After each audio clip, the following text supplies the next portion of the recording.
الشيطان الرجيم بسم الله الرحمن الرحيم. Hanya gara-gara dia merasa bos, lantas marah luar biasa koyo-koyone, seolah-olah dengan uang gaji yang dia berikan tiap bulan sudah bisa membeli harga diri seorang karyawan. Na'udzubillah. Kita lakukan teguran dengan santun, dengan tetap penuh ta'zim, tetap bakti. Bahasa yang keluar juga bahasa yang santun. Afwan Ustaz, izin bertanya tentang adab dalam memberikan nasihat apabila berbuat salah kepada yang diamanahkan, misalnya karyawan, anak istri, dan yang memberi amanah atau kedudukan lebih tinggi, misalnya pimpinan, mertua atau orang tua, mengingat secara tidak langsung keduanya adalah amanah bagi kita. Gimana maksudnya ini? Adab dalam memberikan nasihat apabila berbuat salah kepada yang diamanahkan, baik itu karyawan, anak, istri, dan yang memberi amanah kedudukan lebih tinggi, mengingat secara tidak langsung keduanya adalah amanah bagi kita. Adabnya ya, itu ud'u ila sabili rabbika bil hikmah wal mau'izatil hasanah.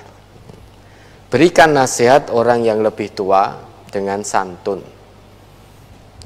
Jangan merasa paling bisa, jangan merasa paling benar. Tunjukkan misalkan orang tua menyalahi amanah, maka ditegur dengan santun, dengan penuh kelemah lembutan. Jangan dengan ego, jangan dengan emosi. Nah, begitu pula anak istri kalau menyalahi amanah tidak perlu marah. Kita tidak perlu marah. Nah, tunjukkan pada anak istri kita amanah mana yang disalahi. Nah, maka dinasihati. Kalau jenengan menasihati istri dengan kasar, maka bukan nasihat yang diterima, yang ada istrinya akan patah.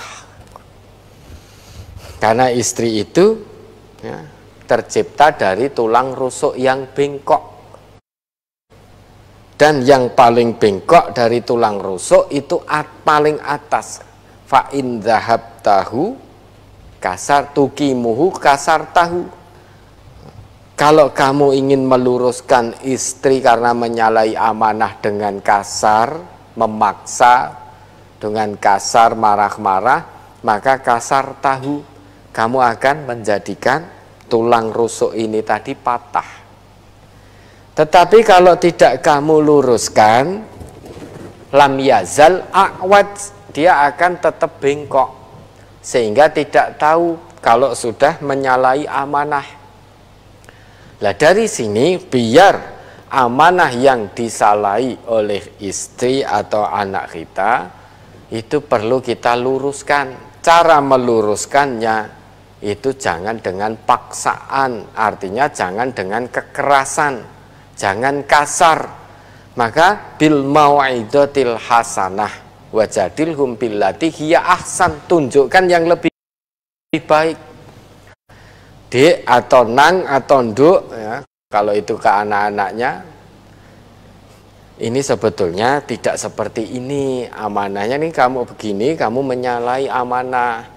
Lah maka wajadilhum billati hiya ahsan, tunjukkan yang lebih baik. Nah harusnya seperti ini sesuai ayat, ini sesuai hadis. Lah kalau ini terus dijalankan, lah ini berarti kita menunaikan amanah dengan benar. Jangan lantas marah-marah, bojo dikandhani seprono seprenerang. Ora manut maidu wae, ngeyel wae. Itu namanya memaksa, kasar itu. Yang ada bukan nasihat yang diterima, yang terekam oleh istri bahwa suaminya kasar. Sekalipun nasihat yang diberikan dari Quran, dari sunnah, bukan itu yang terekam di benak istri. Bukan Quran sunnahnya yang terekam pertama kali di benak istri, namun kekasaran suami yang terekam. Sehingga akan patah. akan patah. Maka pelan-pelan dengan penuh kesabaran, dengan penuh kasih sayang. Begitu pula ya dengan orang tua kita. Nabi Ibrahim memberi contoh terbaik, sekalipun bapaknya seorang yang musyrik. Nabi Ibrahim ketika mau meluruskan bapaknya, tetap beliau memanggil ya abadi, wahai ayah Anda. Ada rasa ta'zim, rasa hormat kepada orang tua. Ya, ini tidak main-main. Bapaknya Nabi Ibrahim itu membuat berhala dan disembah oleh bapaknya dan kaumnya. Nah, Nabi Ibrahim ketika mau meluruskan bapaknya, tetap dengan rasa hormat, rasa ta'zim, rasa bakti, dengan memanggil ayahandanya, ya abadi, wahai ayah Anda. Ini bahasa-bahasa santun. Nah, tentu harus kita ikuti. Ya. Bagaimana kita bertegur sapa, melihat orang tua kita menyalahi amanah ilahiyah, kita lakukan teguran dengan santun, dengan tetap penuh ta'zim, tetap bakti. Bahasa yang keluar juga bahasa yang santun. Ketika itu yang nyalai amanah anak istri kita atau karyawan, tetap jangan merasa jadi bos terus sak senenge dhewe ke karyawan. Ya. Kalau jadi bos, wis nek ngono ora tak bayar gajimu, padahal karyawan sudah menunaikan tugasnya dengan baik. Hanya gara-gara dia merasa bos, lantas marah luar biasa koyo-koyone, seolah-olah dengan uang gaji yang dia berikan tiap bulan sudah bisa membeli harga diri seorang karyawan. Na'udzubillah. Sehingga ngomong tanpa hati, keluar lesan dari lesannya kata-kata sakarepe dhewe kepada karyawannya. Ya, rumangsa wis iso nuku karena sudah bisa memberi gaji. Na'udzubillah, bukan itu. Itu bukan seorang muslim yang baik. Muslim yang baik sekalipun terhadap karyawan tetap santun, tidak merasa sebagai bos. Maka konsep who is the boss itu konsep mengajak kita menyimpang dari aturan Allah. Kalau aturan Nabi itu bukan who is the boss, siapa bosnya itu bukan. Dari Nabi itu laisa minna man la yukrim kabirona wa la yarham soghirona. Itu konsep agama kita, bukan golongan kami. Maksudnya tidak diakui sebagai golongannya Nabi Muhammad. Orang yang tidak kasih sayang kepada yang lebih tua, orang yang tidak hormat pada yang lebih tua, dan orang yang tidak kasih sayang terhadap yang lebih muda.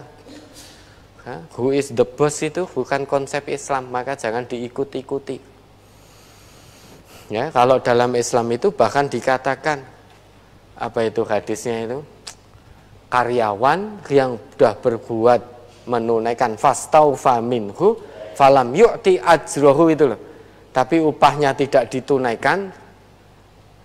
Tadi ada hadisnya itu, coba dibaca lagi Ustaz. Lupa saya. 8. Ya. An Nabi Hurairah radhiyallahu anhu anin Nabi sallallahu alaihi wasallam qala Allah salasatun ana khosmuhum yaumal qiyamah rajulun a'tabi summa ghadara wa rajulun ba'a khurran fa'akala samanahu wa rajulun istajara ajiran fastaufa minhu wa lam yu'tihi ajrahu. Ya toh? Ini ada 3 golongan. Ini hadis qudsi, berarti Allah berfirman ini. 3 golongan yang akan menjadi musuh Allah kelak di hari akhir. Ada 3 golongan. Yang pertama, ya, rajulun a'tabi summa ghadara, orang yang berjanji dengan namaku, wallahi demi Allah, saya berjanji ini, tidak akan ini. Wallahi demi Allah. Kok dia menyelisih, mengkhianati janjinya? Maka dia akan jadi musuh Allah di akhirat kelak. Kemudian yang kedua, selain orang yang berjanji atas nama Allah kemudian berkhianat tadi, yang kedua, apa itu yang kedua tadi? Warajulun ba'a khurran fa'akala samanahu, Orang yang menjual orang merdeka kemudian memakan hasilnya. Perbudakan sekarang sudah tidak ada. Kok ada orang menjual manusia kemudian memakan hasilnya? Sekalipun dia tidak memakan, ikut menjual, itu tetap menjadi musuh Allah. Nah ini yang ketiga. Perhatian ini, who is the boss ini, yang menganut konsep who is the boss ini. Warajulun istajaro ajiron fastaufa minhu walam yu'tihi ajroh. Orang yang mempekerjakan seorang bawahan, seorang karyawan, kemudian karyawan itu sudah menunaikan tugasnya dengan baik.